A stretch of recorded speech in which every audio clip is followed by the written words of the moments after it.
My name is Jasmine Clasaria. Sabrina Deborah. Gwendolyn Gardner. Michaela Rodriguez. And this is One War at a Time. Debate and Diplomacy of the Trent Affair. December 23rd, 1861. This is madness.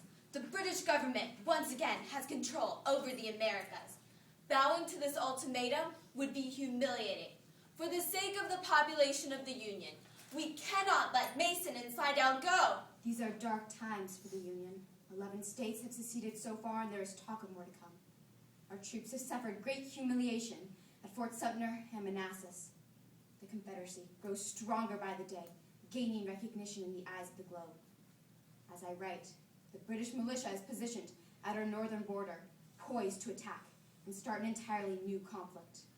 My Secretary of State, William Seward, is beside himself, trying to calm so many different nations. The Union can only fight one war at a time. And what brought us to this point?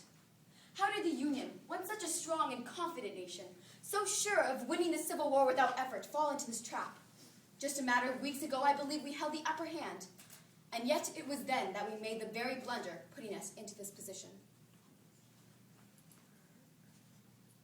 I, James Mason, have been trusted with a mission of the utmost importance to the Confederacy. I am to travel to Britain and convince them of our glorious Confederacy's independence. Once recognized as a separate nation, it will be my duty to diplomatically sway them onto our side. My honorable colleague, Mr. Slidell, will travel to France to try and do the same. Imagine the power of the entire British Navy combined with the passion of our Confederate Army. We will be unstoppable. The Union appears to be in trouble, but I, Charles Wilkes, have taken it upon myself to change this. Just yesterday, Confederates Mason and Slidell left Havana aboard the British mail steamer the Trent, headed for Britain, where they will perform acts of diplomacy that can endanger the very future of this nation. I will prevent this from happening. I will meet them in my ship, the San Jacinto, seize the men, and restore my country's pride. On November 8, 1861, the British steamer, the Trent, was en route to Britain. On board were Messrs. Mason and Slidell. In the international waters off the shore of Cuba, an unidentified ship approached. They bear no flag. Raise the British flag. Show them that we are neutral. A cannon was fired, and a flag was raised. It's the Union! They shot straight across our bow! The ship was the USS San Jacinto, captained by Charles Wilkes of the Union Navy. I demand a list of the passengers aboard this ship. I have been alerted that there are 2 Confederate diplomats aboard. Bring them to me. The 2 men that you demand are standing here before you. International law states that enemy dispatches can be seized as contraband of war. You are the embodiment of enemy dispatches. Therefore, it is perfectly legal to seize you, and the Union will. Mason and Slidell were taken on board the San Jacinto, and the Trent continued on its way to Britain. Meanwhile, the 2 men were placed in Fort Warren Prison in Boston, Massachusetts. As news of the Trent affair spread, the public broke into debate.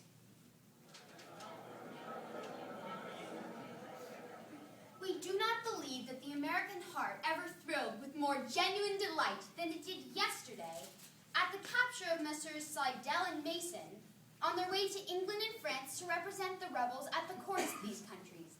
No satisfaction is equal to that experienced when base and treacherous knaves meet their deserts.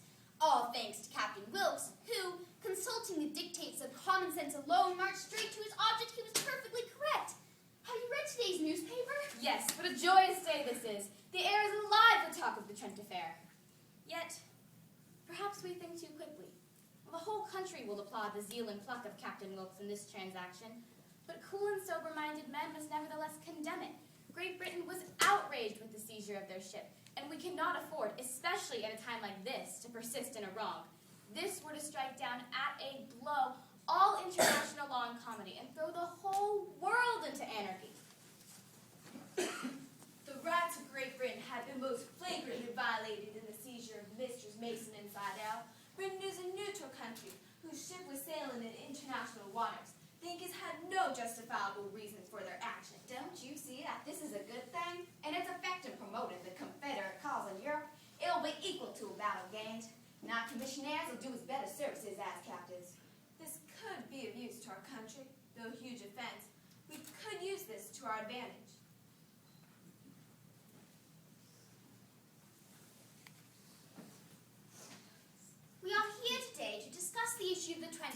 whether or not we should send our military across the ocean to intervene. This is preposterous. How dare the Union have the audacity to intercept our neutral ship in international waters? We had no intentions of war, and yet this is so appalling we may have to reconsider. I don't know if you are going to stand for this, but damned if I will! You must keep in mind, America's an ally. Her Majesty would prefer if we remain neutral. The American War of Independence took its toll on our economy and our morale. The prospect of living through that nightmare once more is horrifying. But not even an apology? They violated international law and are publicizing their refusal to release the Confederate commissioners. Is it not our place to punish them for their wrongdoing? It will be a valuable lesson to the Americans and to the world at large, and will prove to all what England can and will do. I understand your perspective on this matter. I am so concerned that unless we give the Americans a good lesson this time, we shall have the same trouble with them again very soon. Then it is settled. We shall send them an ultimatum to Mr. Seward, the American Secretary of State. Intelligence of a very grave nature has reached Her Majesty's government. It appears that certain individuals have been forcibly taken from on board a British vessel, the ship of a neutral power, while such vessel was pursuing a lawful and innocent voyage, an act of violence which was an affront to the British flag and a violation of international law. Her Majesty's government therefore trusts that when this matter shall have been brought under the consideration of the government of the United States, that government will, of its own accord, offer to the British government the liberation of the gentlemen and their delivery to your lordship, in order that they may again be placed under British protection, and a suitable apology for the aggression which has been committed. This is madness. The British government once again has control over the Americas. Bowing to this ultimatum would be humiliating. For the sake of the population of the Union, we cannot let Mason and Slidell go. But take into account, Mr. Seward, that we would not like the power of the entire British Navy against us. 11,000 of their men are practically at our doorstep. And with the ban on trade, our economy is collapsing. There will be peace if we release Messrs. Mason and Slidell. And prove that we are weak. Not only will we face the anger of a nation, but the globe will look down upon us. We cannot follow the orders of Great Britain. We cannot look inferior in the eyes of the globe. Besides, the loss of morale our country would face with the release of Messrs. Mason and Slidell would increase the chances of losing the But war. without the release, war will be imminent. I have discussed this matter with my cabinet, and we believe that releasing James Mason and John Slidell is the best choice for the Union. As Secretary of State, Mr. Seward, you must diplomatically ease tensions of both sides. The Union can only fight one war at a time. It appears that the Union is left with two choices, yet both end in an increased chance of losing the war. There must be some way to ease tensions on both sides of the Atlantic. Perhaps if we release a formal apology, stressing the fact that Wilkes had acted without orders, and that though he had indeed broken the law, the United States government was not responsible for it. Suppose we release Mason and Slidell, but keep the country's pride. The British government has rightly conjectured, what it is now my duty to state, that Captain Wilkes acted upon his own suggestions of duty.